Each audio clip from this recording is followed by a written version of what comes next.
V. Today, I would like to talk about or speak against the negative programming surrounding our black men in this society. Negative programming. If you ask the average person in the street, tell me about black men, there's a portion of them that are going to say that blacks are lazy. They're deadbeat dads. They got kids and not taking care of them. They can't hold a job. They're uneducated. They're slow. And I am pressed to speak against this negative programming. Our prisons support this negative programming. If you just look at the numbers, the Census Bureau talks about 14% of the U.S. population being black. However, 57% of the jails and the penitentiaries are black. Why is that? Are we that bad? Negative programming. You see it all over the place. You see it on the news. If a black person is robbing a bank or hitting somebody over the head or fighting, boom, that's all over the news. Oh, look what they're doing. Look what they're doing. But if somebody does something positive, it doesn't make the cut as far as the top news. Now, I admit and I agree that bad news or sensationalism that sells, whether it's black, white, Indian, cat, dog, or whatever, I get that. But let me remain in focus here. Why is it that when a black judge pulls up to a gas station in a $100,000 car, the police have to slow down and get out and question that judge? Where'd you get the car from? Whose car is it? It can't be yours. What are you doing? What do you do for a living? They're scrutinized because in the minds of people, blacks should only have a certain kind of a job, certain kind of a house, and certain kind of an automobile. Things have changed. Things are different. We have expanded and have ascended above this, and people are recognizing that it doesn't matter the color. If you're qualified and you work hard, you get your education and you press forward, you can acquire these things. So this is realizable and acceptable in the minds of many in society, but there are still some that have this stereotype in their head. Another example, there was a judge. He was a little bit late for his afternoon court session where he had to preside over several cases. So he was coming in, he hadn't yet put his black robe on, he had his gym clothes on.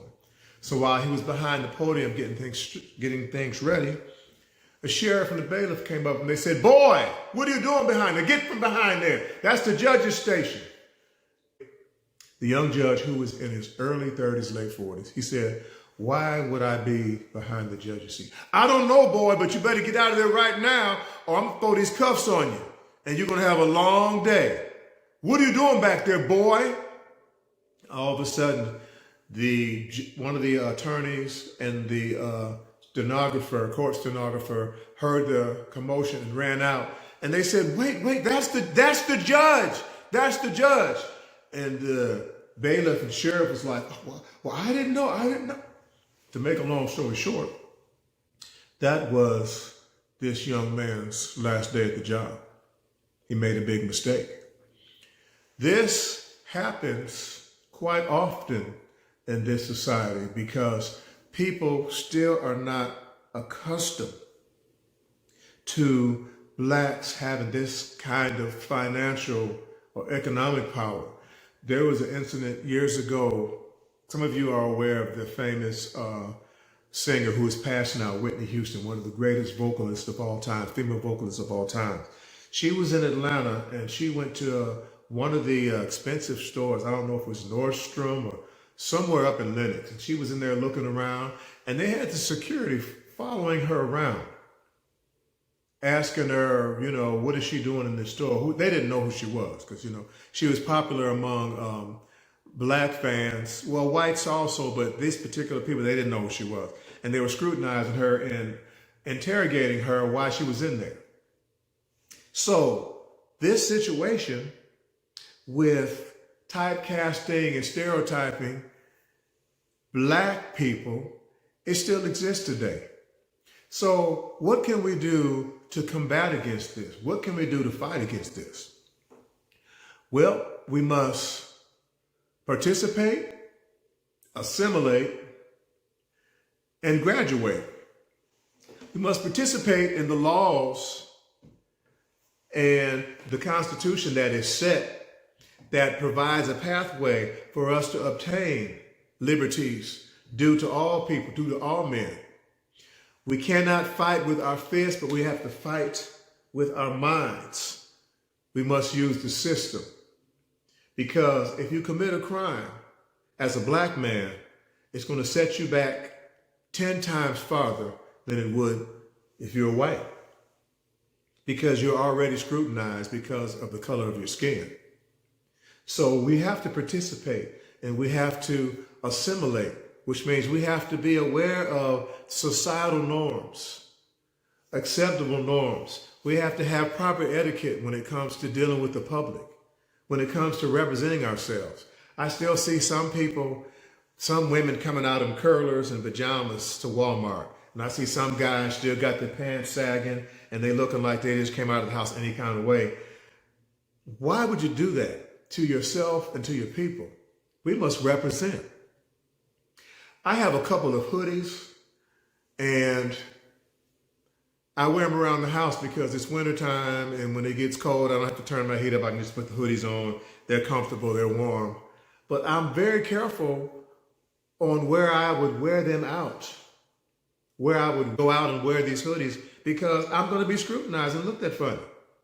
I fall off the curb wrong or somebody might see me. I remember one incident. I was going to my car. I was at the mall or a store or something.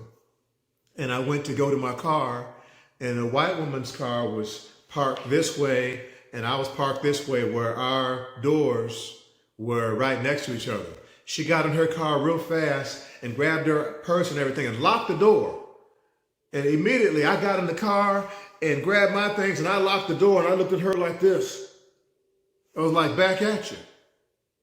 And she kind of was ruffled a little bit about that. But I had to make a point, why am I dangerous to you? You're dangerous to me. Because if something went down and the police came running through there, I'm a goner. They're going to slam me down, throw me down before they start asking questions. 9 out of 10 times, they're going to be looking at me. Now, hold back, stop, put your hands against the car. I might be completely innocent. This is still happening. Has it improved? Yes, the situation has improved. There are no longer burning blacks at the stake, hanging us in trees and lynching us. That's no longer happening because the government and the legal system and the Constitution is protecting us. However, there are certain mindsets, there's certain people that have a mindset of the old time. I remember when I was in college. Now you're probably thinking, well, that was 1,000 years ago. Not that long ago, but it was a while back. And I was a track athlete. So I lived in the dorm with the athletes. The football players were on one floor. I was a track athlete. Then we had the basketball players. Well, across from me, there was these basketball players, guys on the basketball team. They were both like 6'9", 6'10", 6'11", tall guys. And I'd see them, in the community restroom. I'd see them in the hallways and they would kind of nod like, hey, what's up? I say, hey, how you doing? You on the track team? Yeah, I'm on the track team. I run the hurdles. I'm a center. I'm a forward with the basketball team. Okay, no big deal. So one day, the basketball player came in drunk and his roommate was trying to get him to the room. He was coming in drunk. And I was coming out of my room and I was like, whoa. And the roommate that was sober said, look, don't listen to anything he says right now. He's drunk. Just give him a pass. Don't listen to anything he says. And I was like, just all right. So he couldn't hold him back. And he looked at me and he was sloppy drunk and he said, now look, boy, if you keep acting up, if you don't do what I tell you to do, I'm going to take your freedom papers away from you. And I looked offended and the roommate said, don't listen to him. Listen to him. Dragged him in the room. And I'm sitting there looking at him. He was taller than me. I was short, but I had some backup. We got the track team. You got the basketball team. Let's see what's up. And they went on into the room And I went into my room and I thought about it and I said, I haven't heard that one before. You're going to take my freedom papers away from me. And I kind of laughed and chuckled to myself. I said, that was pretty good. That was a good one. Hadn't heard that one before. I heard N-word and coon and boy and, I've heard all kind of little things. I never heard that one. I'm going to take your freedom papers away from you, boy. And I laughed about it. Don't get upset with me, my brothers. Sometimes you got to laugh about these things. But anyway, getting back, we have to participate, assimilate, and graduate. And we have to know that we're being watched, we're being looked at, being scrutinized. So if they're going to watch me, I want them to watch the best representation of myself. I try to dress appropriately, I try to speak appropriately, and I try to do business appropriately.